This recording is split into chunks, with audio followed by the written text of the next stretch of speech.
we will see a simple pendulum. To understand the characteristics of sound wave, let us see a simple pendulum. So, it is a thread like it is a thread, and it is a bob. It is a heavier bob. It is heavy, it has weight. It is hanged in this is called the point of suspension, where it is hanged, and this length is called the length of the pendulum, and this is the bob. So what is the mean position? It is this position when the bob is at rest, or you can say equilibrium position also. That means when this bob is in this position, that is at rest, this position is known as mean position. So now if you move this bob either side of this bob, you can move to this side also, or you can move to this side also.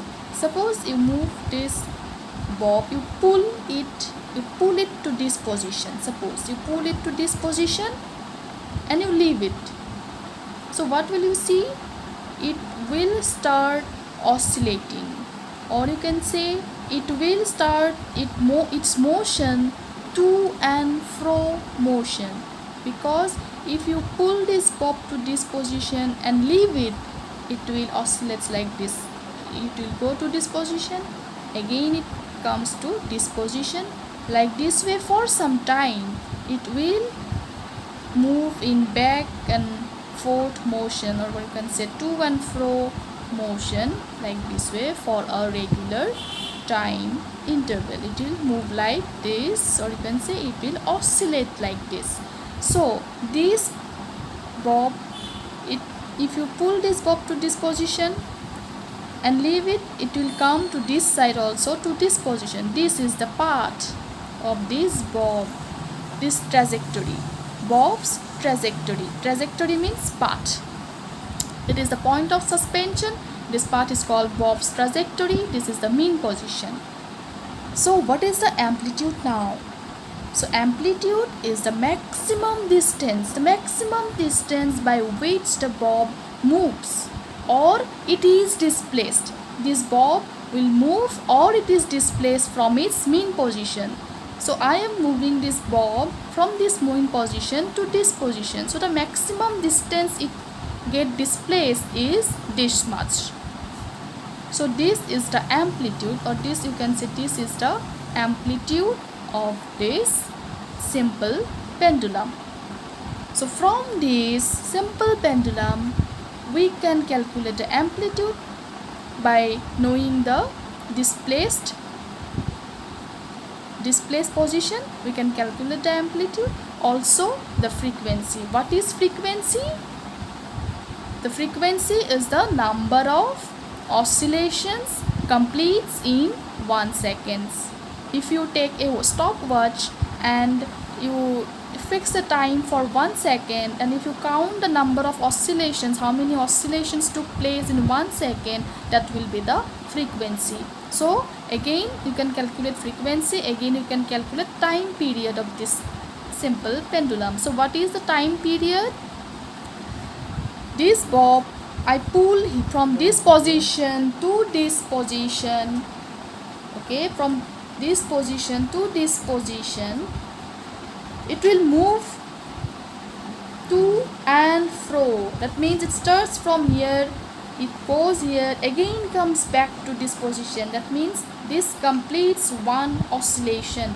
It comes to this position, again moves back to this position. That means it completes one oscillation.